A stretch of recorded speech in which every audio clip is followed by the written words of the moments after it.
안녕하세요. 저는 일단 김신근 교수님 합격자 강연에 참여하게 된 중앙대학교 경영학과 25학년도 편입 합격생 이서윤입니다. 네, 저는 중앙대학교, 동국대학교, 홍익대, 국민대, 가천대 이렇게 5관왕을 했고요. 24년 1월부터 강연단까지 다니기 시작해서 25년 시험 치기 직전까지 1년 동안 김신근 교수님한테 편입 영어를 배웠었습니다. 일단 본론에 들어가기 앞서서 지금이 2월 말이잖아요. 지금이 편입 초창기이기 때문에 엄청 황금기라고 생각을 하거든요. 그래서 이 초반에 올바른 방향을 잡고 이거를 하반기까지 쭉 끌고 나가면 여러분들한테 매우 유리할 거예요. 그래서 초반에 잡는 거를 좀 중점에 두고 저는 마인드 세팅을 먼저 말씀을 드리려고 해요. 총 이렇게 3챕터로 나눠봤고요. 네, 세부적으로 뒤에서 또 말씀을 드릴게요. 일단 첫 번째 자아를 버려라인데 이 자아를 버려라는 게 뭔 말인지를 설명드리기 전에 제가 영상 자료를 준비해가지고 짤막하게 20초만 좀 보고 가실게요. 궁금한데 구조랑 별개가 왜 아니요? 구조 같은 경우는 이렇게 여러 가지 것들이 합쳐져 있다고 생각을 했고 코리안 저런 것들은 합쳐져 있다는 거 말하잖아요. 미치겠다. 여기 합쳐져 있다가 있어요. 혹시 어디쯤 합쳐져 있는 동작이죠? 근데 제시가 돼 있다기보다는 이제 좀 하부해볼로 겪음으로써 네, 제가 이제 이 영상을 보여드린 게 자아를 버려라랑 좀 관련이 있는데 기존에 있던 수능 습관이라든지 학업에 대한 개인적인 철학, 신념 이런 고집이 강할수록 이 수업에 대한 흡수율이 굉장히 떨어져요. 그러니까 이게 자아가 강하면 교수님 수업을 가르쳐 주시는데도 난 저거 아닌 것 같은데? 내가 알던 거랑 좀 다른데? 하면서 의구심을 갖게 되거든요. 그러면 수업을 하면서 수용력이 되게 떨어지기 때문에 이게 수능이랑 편입이랑 아예 달라요. 그래서 편입이라는 이 새로운 영역에서 여러분들이 그냥 아예 초기화, 백지 상태라고 생각을 하시고 교수님이 그냥 주입해 주시는 거를 자아를 최소화한 상태에서 받아들이시면은 좀 더 수월할 거라고 생각을 합니다. 그래서 자아를 버려라고 먼저 말씀을 드렸고요. 두 번째로는 이제 자기 객관화를 하라입니다. 제 입시를 하면서 가장 위험한 마인드가 나 정도면 뭐 서성한 이상은 가지, 나는 뭐 이 급은 아니고 난 여기는 안 가고 뭐 이 정도 이상은 가지, 이런 마인드거든요. 이게 하반기까지 유지가 되면은 이게 아니라고로 진화가 되면서 원서를 접수할 때도 대학을 가려서 넣게 되고 시험 응시도 가려서 치게 돼요. 노력도 좀 자만심 때문에 좀 덜 들이게 되고. 그래서 여러분들이 이 아니람이 1차까지는 먹힌다 쳐도 항상 최종 발표가 말해주거든요. 그래서 자기 객관을 통해서 현 위치가 어떤지 그걸 좀 파악을 하시고 본인의 어떤 자만심 같은 거를 좀 경계를 하셨으면 좋겠습니다.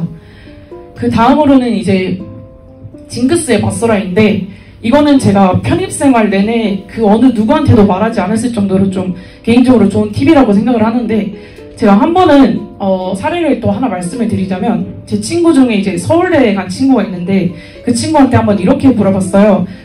너는 시험장에서 뭐 징크스 같은 거 없었어? 이렇게 물어보니까 그 친구가 하는 말이 나는 징크스가 될 만한 거를 일부러 자행을 했다. 일부러 했다고 하는 거예요. 그래서 그 친구 같은 경우는 미역국을 먹고 시험장에 들어갔대요. 시험 당일에. 그래서 결국에는 뭐 결과적으로 서울대에 진학을 했죠. 어쨌든 뭐 개개인들마다 시험 전날에 뭐 머리를 감지 말라, 뭐 물건을 떨어뜨리는 불길하고 뭐 재수없고 이런 징크스들이 있는데 그런 게 있다면 이 친구의 사례처럼 뭐 오히려 미역국을 먹어버린다든지 뭐 물건을 그냥 떨군다든지 이렇게 해서 이런 사소한 압박에 좀 얽매이지 않으셨으면 좋겠습니다. 그래서 징크스가 있다면 오히려 맞서라 라고 말씀을 드리고 싶습니다. 그래서 이제 이 마인드 세팅을 기본 베이스로 하고 공부에 그대로 접목을 하셨으면 좋겠는데 공부법에 또 말씀을 드리자면 제가 또 합격생이라고 해서 1년치를 또 거창하게 말씀을 드리면 여러분들도 부담스러우실 것 같고 그래서 상반기를 좀 중점적으로 말씀을 드리려고 하고요. 포괄적인 것부터 좀 말씀을 드리자면 모든 공부는 암기로부터 시작한다. 이 말이 좀 여론이 갈릴 수가 있어요. 좀 뭐 암기냐 이해냐에 따라서 논쟁이 좀 발생할 수가 있는데 저 같은 경우는 이거를 되게 활용을 잘했거든요. 이게 어문론도 모든 영역을 관통합니다. 그래서 어떻게 활용을 했냐면 첫 번째는 수업을 하면서 여러분들 필기노트에 필기해 두실 거 아니에요? 노트 내용을. 그거를 일단 기계적으로 암기를 해요. 이제 뇌에 그냥 입력을 하는 거죠. 자아를 버린 상태에서. 그래서 문제를 보고 그 암기한 내용을 이제 끄집어내는 거죠. 아, 이 문제는 이렇게 푸는 거였지, 내가 암기한 내용 중에 이런 거였지 하면서 끄집어내서 풀이에 적용하면서 내 걸로 체화를 하는 거예요. 이게 상반기 때 저희가 선점을 하는데 굉장히 중요한 방법이거든요. 스스로 체화를 해야 되기 때문에. 그래서 또 두 번째로 말씀을 드리자면, 매 시험마다 원인 분석. 저는 이거를 1년 내내 했습니다. 제 실력 향상에 있어서 굉장히 큰 기여를 했다고 봐도 무방할 정도고요. 어떻게 원인 분석을 했냐. 일단은 여러분들이 수업이나 자습을 할 때 있어서 틀린 문제가 발생했을 경우에 옆에 틀린 이유를 그냥 간략하게 직관적으로 일단은 먼저 필기를 해놔요. 저 같은 경우에 어떻게 했냐면 이렇게 Y를 써가지고 뭐 뜻을 몰랐다, 뭐 주제를 파악을 못했다 이렇게 간단하게만 써놔요. 일단은. 그래가지고 두 번째에서 이제 본격적으로 분석을 할 거거든요. 이 Y 써둔 거 있잖아요. 필기에도 원인 기반으로 이제 좀 더 본격적으로 분석을 했는데 1년 동안 쓴 것 중에 하나를 좀 끄집어 왔습니다. 일단은 먼저 왼쪽 상단에다가 이렇게 영역별로 뭐 틀린 개수를 써요. 네, 많이 틀렸죠. 독해는 특히 유형이 워낙 다양하기 때문에 제가 이렇게 세분화를 했고요. 유형별로. 그리고 오른쪽에 이렇게 더 심층적으로 영역을 나눠놔서 더 좀 심층적으로 분석을 많이 했어요. 또 빈칸 같은 경우에는 이제 뭐 맥스도 기반으로 안 하고 뭐 이리 갔다 저리 갔다 했다, 빈칸 뭐 정답 골라놓고 다른 문제 풀면서 읽다 보니까 뭐 아닌 것 같아서 바꿨다, 이렇게 Y 써둔 거를 기반으로 좀 더 구체적으로 분석을 했어요. 그래서 하단에 이렇게 땡땡땡 해가지고 제 최종 결론으로 해결책을 써두는 거예요. 뭐 이런 거를 간과하지 마라. 빈칸 같은 경우에는 또 빈칸은 맥스도 기반이다, 뭐 다른 부분 읽고 흔들리지 말자, 이런 걸로 스스로 보완을 하고, 이게 1년 내내 누적되고 거듭될수록 틀린 문제가 발생하면 원인 분석이 빠르게 파악이 되고 이거에 대한 해결책 판단이 되게 빠르게 되거든요. 그래서 이거를 좀 적극적으로 활용하셨으면 좋겠습니다. 네, 그래서 이제 영역별 공부법을 말씀을 드릴 건데, 이제 어휘는 여러분들이 이미 어떻게 하는지 알아요. 뭐 다회독은 기본이고 앞에 분들이 워낙 또 자세하게 설명해 주셨고 뒤에 분들도 잘 설명해 주실 거기 때문에 어휘는 여러분들 몫에 맡기도록 하고, 문법, 논리, 독해를 좀 중점적으로 말씀을 드리도록 하겠습니다. 네, 일단 문법을 말씀드리자면, 문법은 초반에 선점하는 게 매우 중요합니다. 제가 아까 말씀드린 모든 공부는 암기로부터 시작한다 기억하시나요? 이게 문법에서 상반기 때 굉장히 잘 써야 되거든요. 그래서 그냥 이론 필기해둔 거 있잖아요. 그런 거 암기하고 복습하면서, 저는 그래서 문법을 상반기 때 이론을 워낙 잘 해놔서 하반기 때 문법 비중이 좀 적어져도 오답률이 좀 떨어졌거든요. 그래서 1년 동안 문법으로 피본 적은 거의 없었어요. 그래서 문법은 무조건 상반기 체화를 하시는 걸 권장드리고요.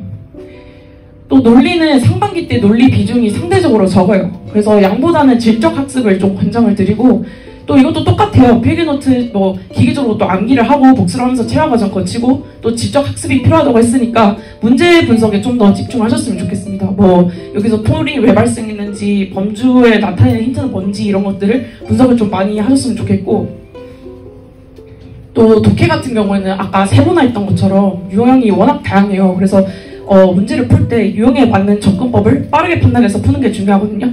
그래서 1차적으로는 또 암기가 필요해요. 똑같아요. 그래서 그 암기해뒀던 걸 예를 들어 뭐 순서 문제면은, 아, 순서 문제는 내가 암기했던 것 중에 이렇게 푸는 거였지, 이런 접근법을 암기를 해놔가지고 끄집어내가지고 또 풀이에 써먹는 거죠. 그러니까 상반기 때는 전반적으로 암기해서 써먹는 이 체화 과정이 굉장히 중요해요.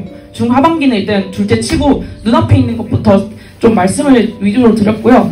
마지막으로 여러분들이 이제 편입 준비하는 과정에 있어서 하루쯤은 공부 때려치고 뭐 게임을 한다든지 친구 만나면서 논다든지 뭐 언제든 그래도 됩니다. 뭐 자주 하는 건 좀 지양을 하겠지만, 제가 말씀드리고 싶은 건 편입 자체를 중도 포기만 안 하시면 어찌저찌 뭐 공부는 하게 돼 있고 어찌저찌 시험 응시까지 이어가게 되어 있습니다. 그래서 편입은 또 장기 마라톤이니까 여러분들이 자신의 페이스에 맞게 조절을 해가면서 가늘고 길게 가셨으면 좋겠습니다. 여러분들 다들 미리 합격 축하드리고, 네, 또 추가적인 질문이 있으시면 끝나고 해주셔도 감사하겠고 연락으로 해주셔도 언제든지 감사하겠습니다. 네, 이상 발표는 여기까지 하도록 하겠습니다. 감사합니다.